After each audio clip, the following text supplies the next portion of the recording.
Hello, हाय, राधे राधे, जय Shri Krishna all of student, good morning.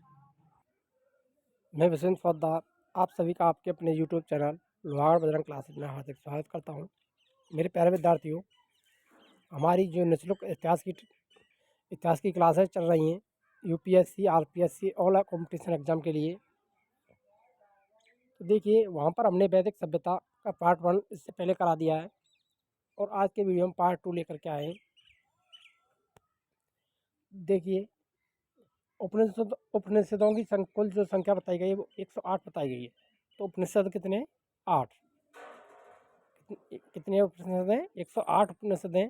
ये question पूछा जाता है, उपनिषदों की कुल संख्या कितनी है? 108 है। उपनिषद का अर्थ की बात करें, उपनिषद का अर्थ होता है समीप बैठकर बैठना, समीप में बैठकर ज्ञान की प्राप्ति करना। देखिए, उपनिषदों की जो संख्या है वो कितनी है? 108 है। ये मोस्ट इंपॉर्टेंट है, यहाँ से क्वेश्चन पूछा जाता है। अब बात करते हैं पुराणों की। तो पुराणों की जो संख्या बताई गई है वो 18 पुराण बताई गई है। कितनी संख्या बताई गई है पुराणों की संख्या? 18, जिनमें मत्स्य पुराण और विष्णु पुराण प्रमुख पुराण माने जाते हैं। ये प्रसिद्ध पुराण है। वेदांगों की संख्या 6 है। ये 6 वेदांग कितने? 6 हैं, जिनमें शिक्षा, कल्प, निरुक्त, छंद, ज्योतिष, व्याकरण, ये 6 वेदांग बताए गए हैं। शिक्षा, कल्प, निरुक्त, छंद, ज्योतिष और व्याकरण। तो वेदांगों की संख्या कितनी है? 6। यहाँ से क्वेश्चन पूछा जाता है, वेदांगों की संख्या पूछी जाती है या वेदांगों में कौन शामिल नहीं है, इस प्रकार से यहाँ से क्वेश्चन पूछे जाते हैं। तो इसीलिए आप इसको ध्यान में रखना, शिक्षा, कल्प, निरुक्त, छंद, ज्योतिष, व्याकरण। अब देखिए, चरवाक जो दर्शन है उसके प्रतिपादक माने जाते हैं चरवाक। चरवाक क्या है? दर्शन।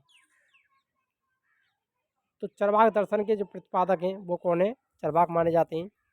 देखिए, षड दर्शन कौन कौन से हैं? ये बहुत ही प्रसिद्ध है षड दर्शन। तो षड दर्शन का मतलब 6 दर्शन। दर्शन कितने? 6 दर्शन है जो प्रमुख माने जाते हैं। तो योग दर्शन के जो प्रवर्तक हैं वो पतंजलि माने जाते हैं। महर्षि पतंजलि ने योग दर्शन का प्रतिपादन किया था। सांख्य दर्शन के प्रवर्तक कपिल मुनि माने जाते हैं। कौन माने जाते हैं? कपिल, जिसको मुनि भी कहा जाता है, कपिल मुनि। सांख्य दर्शन के प्रतिपादक कौन थे? कपिल मुनि थे। न्याय दर्शन के प्रवर्तक महर्षि गौतम माने जाते हैं। और माने जाते हैं महर्षि गौतम को माना जाता है। पूर्व मीमांसा जो दर्शन है उसके प्रवर्तक जैमिनी माने जाते हैं। उत्तर मीमांसा के प्रवर्तक बादरायण माने जाते हैं। और वैशेषिक दर्शन के प्रवर्तक उलूकलान माने जाते हैं। तो ये 6 दर्शन हैं जिनको आप याद कर सकते हैं। तो ध्यान में रखना कौन से दर्शन का कौन प्रतिपादक है, ये यहाँ से क्वेश्चन पूछे जाते हैं। मिलान में भी पूछा जाता है। सांख्य दर्शन का प्रवर्तक कपिल मुनि, न्याय दर्शन के प्रवर्तक गौतम, पूर्व मीमांसा के प्रवर्तक जैमिनी, उत्तर मीमांसा के बादरायण, वैशेषिक दर्शन के प्रतिपादक उलूकलान और योग दर्शन के प्रतिपादक कौन माने जाते हैं? महर्षि पतंजलि।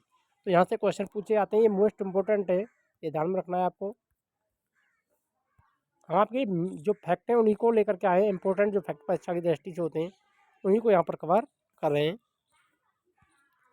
देखिए, ऋग्वैदिक कालीन नदियाँ, यानी ऋग्वैदिक काल में जो नदियाँ थी वो कौन कौन सी थी और उनके प्राचीन नाम और आधुनिक नाम यहाँ पर बताए गए हैं। तो देखिए, प्राचीन कुब्र के नाम से जानी जाती है, जिसको वर्तमान में क्या कहा जाता है? कुर्म नदी।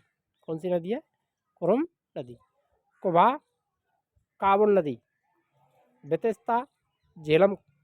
तो झेलम नदी का प्राचीन नाम यहाँ से देखिए ये पूछे जाते हैं कि झेलम का प्राचीन नाम क्या है, ये भी पूछा गया है। बेतेस्ता है। अस्किनी, चिनाब, तो चिनाब का प्राचीन नाम अस्किनी है। रावी नदी का प्राचीन नाम पुरसनी या पुरसुडी नदी, इसको पुरसुडी भी कहा जाता है, ये भी ध्यान में रखना है। पुरसुनी आ जाए या पुरसुडी आ जाए, तो इसका प्राचीन नाम किसका है? रावी। सतुद्री, सतलज नदी का प्राचीन नाम था। बिपाशा, व्यास नदी का प्राचीन नाम था।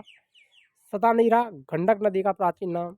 गोमती नदी, गोमल, गोमल का प्राचीन नाम क्या था? गोमती। और सुबस्तु, स्वात। तो ये प्राचीन नाम है, इनको आप याद कर सकते हैं, बहुत ही इंपॉर्टेंट है। यहाँ से भी क्वेश्चन पूछे जाते हैं नदियों से संबंधित कि कौन सी नदी का प्राचीन नाम क्या था, और मैचिंग में अधिकांश से इन क्वेश्चन को दिया जाता है। ऋग्वैदिक कालीन देवता। अब देखिए, ऋग्वैदिक कालीन प्रमुख देवता कौन कौन से थे उनका उल्लेख देखिए। देवता इंद्र, जिसका संबंध युद्ध का नेता और वर्षा का देवता। किसका देवता थे? वर्षा। यहाँ पर वर्षा कर लेना है आपको, वर्ष लिख दिए। तो वर्षा के देवता थे इंद्र। जिसका ऋग्वेद में लगभग 250 बार उल्लेख मिलता है। कितनी बार उल्लेख मिलता है? 250 बार इसका उल्लेख किया गया है।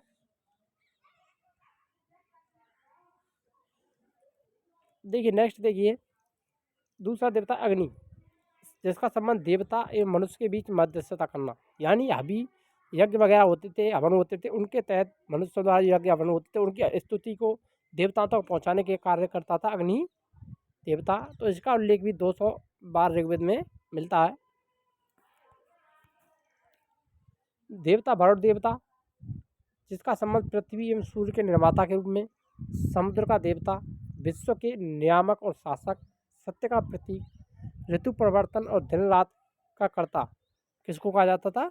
वरुण देवता को कहा जाता है। तो ऋतु परिवर्तन के जो देवता हैं, ये क्वेश्चन पूछा भी जाता है, तो कौन माने जाते हैं? वरुण देव, जिसको जल का देवता भी कहा जाता है। वायु के देवता भी ये कहे जाते हैं, ये भी ध्यान में रखना, ये वायु के देवता भी माने जाते हैं। देवता दो, जिसका संबंध आकाश का देवता, जो कि सबसे प्राचीन देवता थे। सोम देवता, जो कि बृहस्पति के देवता माने जाते हैं। तो सोम को किसका देवता माना जाता है? बृहस्पति का देवता माना गया है। उषा, जिसका संबंध प्रकृति एवं स्थान का देवता था। अश्विन, विपत्तियों को हरने वाले देवता, देवता पुष्ण, पशुओं का देवता। ये यहाँ से क्वेश्चन पूछा गया है, मोस्ट है, ये अधिकांशतः पूछा जाता है कि पशुओं के देवता ऋग्वेद काल में क्या कहलाते थे? तो पूषण।